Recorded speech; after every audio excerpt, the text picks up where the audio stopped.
Games Workshop have just announced a new edition of Warhammer! Woo! However, it has not been universally well received. In fact, kind of the opposite. There's been a lot of controversy over the new reveals that has overshadowed a lot of the excitement for the new edition. And it has also revealed a massive issue with Warhammer right now. An issue that is keeping me and many others from playing the game. But to talk about that, we first have to talk about everything that was shown off, because it includes a massive box set and a ton of new models. You know, it's a new edition of Warhammer. Would not be complete without a giant launch box, and this new edition is no different. But I'm gonna be honest, this is probably the weirdest launch box of any new edition of Warhammer that I've ever seen. And you'll see what I mean. Unless, of course, you've gone blind because of scurvy. But still, that's a small price to pay for getting to have a little bit of meaning and purpose in your life. Because this summer, you can finally shake off that existential dread that your life will have no impact on the people around you,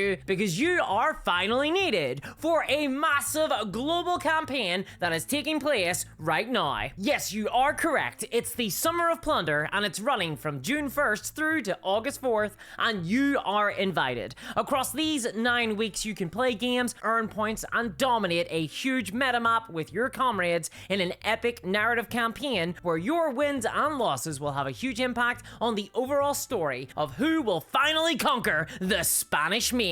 Look at this glorious map. Well, it could all be yours, because every game you play of Blood and Plunder, Oak and Iron, or Port Royal by Firelock Games this summer counts towards influencing control over these territories. All you have to do is take a picture of your game and then submit your entry and choose the location that you want to either attack or defend. Entry is completely free. You can sign up at the link in the description below and commit yourself to a faction. And make sure it's pirates, because that is clearly the best faction, and I am definitely not biased. And then you can join the Discord to strategize and coordinate attacks with your nation's commander to ensure victory for you and your people. And then simply get to playing, because throughout the campaign there will be a ton of prizes given out to winners, national champions, and even random participants. And that's not all, there will also be epic grand prizes that will go out at the very end. Add on top of that a bunch of optional bonus objectives and even special events that will shake up the map throughout the year, and it's looking like a ton of fun. You can play as much or as little as you want. You can even do solo or cooperative play and contribute to the campaign. So there's no excuse to not take the king shilling and have your life finally matter. Click the link below to find out more, and thanks to Firelock Games for sponsoring today's video. Okay, so this new box is called the Age of Darkness Saturn 9. Saturn 9? Yeah, it comes with dice, a rulebook, transfers, and a bunch of new models for Horus Heresy. Now, this box actually got leaked way ahead of the release, and I understand the Games Workshop originally planned on showing it off at a much later date in the year, but just like my coming out as a dendrophile, they had to reveal it early because of pictures doing the rounds on social media. But what do you get inside this giant box? I hear you clamor for answers. Well, this is the Horus Heresy, so expect Space Marines. Lots and lots of Space Marines. And honestly, if Space Marines aren't your bag, then Horus Heresy might not be for you. So you get 40 of these guys. Told you it was a lot of Space Marines. They're practically the Imperial Guard of this setting. These are Space Marines in the new old MK2 armor. I've always kind of liked this armor because of the tactical medieval aesthetic. It's pretty fun, and it feels very Warhammer 40k, or Warhammer 30k as it were. It's very quintessential Warhammer. I don't like the shin pads so much though, and the grille on the helmet is okay, but I prefer the flat panel version that you can see here. Ultimately, however, I think I do prefer the MK3 armor for the same sort of vibe. I am, however, a massive fan of the back pieces on these models though. I just love the banner bearer look, and the models themselves look quite a bit more customizable when compared to Warhammer 40k, Space Marines, or even just Age of Sigmar, anything. These models look to be a lot closer to the old world ethos of customization. And that's very old school these days, but I'm loving the fact that the multi-part posable models are coming back to Warhammer, even if it is just in these kind of secondary games. Hopefully more people learn how fun it can be to build and pose miniatures yourself, because it's one of the things that I always miss when I build newer Games Workshop models nowadays. I've also noticed the Games Workshop have included new disintegrator weapons, in the launch box as well. These sound like they're gonna be an upgrade sprue, and that kind of blows. This is a big bugbear I have with Horus Heresy overall. So many of the units are made up using upgrade sprues, and they're like the least fun thing to buy ever. Oh, I'm going to the store to buy a part of my model? Come on. And they are so expensive for what they are. They need to be a lot cheaper, or more of the options should be included in the base tactical squad kits. It's not like these models are cheap, you know? The next thing shown was the Centurion in MK2 armor. I actually quite like this model a lot. I love the cloak, and I'm happy that there's just a new character that isn't pointing at something. That's just genuinely refreshing at this stage, so the sculpt gets an extra gold star for me. But the helmeted version of this model is probably the coolest thing in the entire box. I love that Roman headdress, and I actually really like that element of Horus Heresy, that there's just so many allusions to it being like the Roman Empire that eventually fell and made the much more interesting setting of modern Europe. Boy, those Balkans, am I right? Perhaps the most surprising inclusion of this box, though, is the Arachne Quad Accelerator platform. It's just a turret. It actually looks a lot like the Imperial Guard turrets in Dawn of War 2. I really love the aesthetic of these, and low-key, I love the idea of base defenses in war games. I just love asymmetric narrative warfare. And turrets and base defenses are an element of that just don't get a lot of look in, especially in Warhammer. But I'm gonna be honest, I've never really seen a game do base defenses particularly well, like static weapons, and I'm not sure if they're gonna be implemented particularly well in Horus Heresy either. This feels like a very strange addition to a launch box, when maybe a vehicle of some kind might have been more broadly useful, but maybe Games Workshop don't want the box set to be too useful, because after all, this is going to be one of those boxes which, to their credit, isn't going to be particularly FOMO based. It should be available for the entire lifespan of the new edition of Horus Heresy, so probably 3 years then. Still,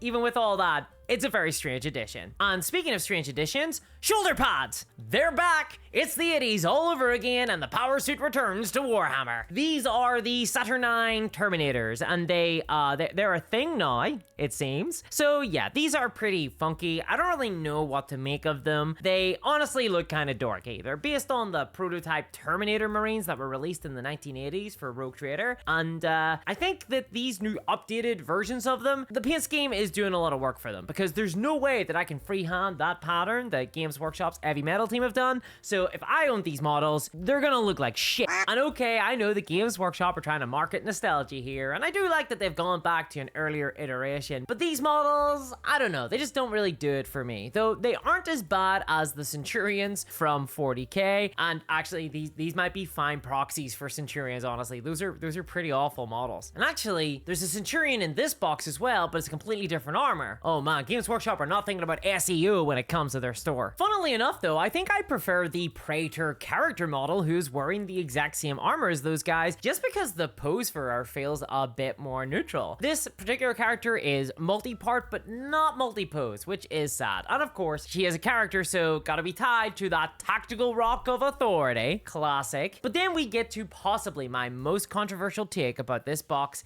and it's these, the Saturnine Dreadnoughts. These seem to have gone down very well in the community, but I don't know why. This just does not do it for me. I kind of like some of the old school Space Marine designs in 30k, but these models, they are not it. I much prefer 40k style Dreadnoughts. They just look way less dopey. These guys have their little heads hanging out like a Joey. There's no way for a body to fit in there. It's just ridiculous. These new models are continuing the line of horrible Horus Heresy Dreadnoughts, and if you like them, fair enough, but adding massive shoulder pads on these does nothing to help me like them as a certified Horus Heresy Dreadnought hater. But at least this one does look a lot better than the Dorado, which is in contention for the worst model Games Workshop have ever made, ever. And I'm including the Desolation Squad in that list. Stupid Nerf guns. And that's all the models that come in the box. There's no price given for this, however the launch boxes tend to be one of the better deals that Games Workshop do. Still, considering the amount of stuff in here, it's likely to be extremely expensive, which is unfortunate because a lot of the sprues are going to be likely repeated, and essentially as much work went into them as any historical model. If you want to compare the prices of Games Workshop Space Marines to historical miniatures out there, yes, not fun seeing through the Matrix, is it? Still, that's not all that was revealed. There is also a new plastic version of the Feldblade tank that will be available to buy later. This tank actually looks really cool. I really love the vibe of this one.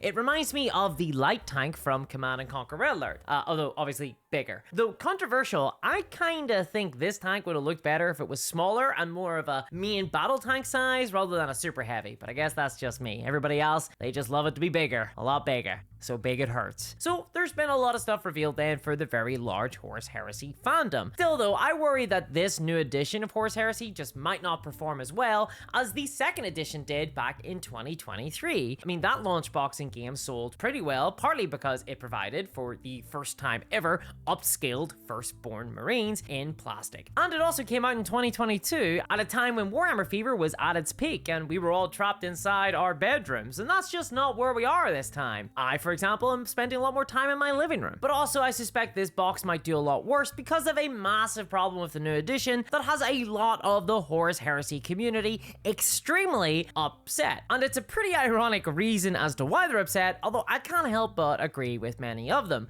And that problem is that there is a new edition for Horus Heresy at all. Because Horus Heresy is a game system that went for a very long time without being part of the traditional, well, now traditional, it's pretty new all things considered, the traditional Games Workshop 3-year edition turn cycle, where a new edition of your game has to come out every 3 years. That's what's happened in the Age of Sigmar, that's what's happened in the Warhammer 40k, and perhaps if this new release is the precedent that most people think it is, it's also happening to Horus Heresy. And it's darkly ironic because I know a lot of Horus Heresy players that are into Horus Heresy precisely to avoid a lot of the monetization bullshit of Warhammer 40k, including that 3-year edition churn, and yet now, here it is. Nothing is secret, nowhere is safe, Games Workshop will come for you and your children, and they will eat them. And as a result, the community are extremely irate. Now, Games Workshop haven't really done themselves any favors here because, look, I don't want to get too sententious.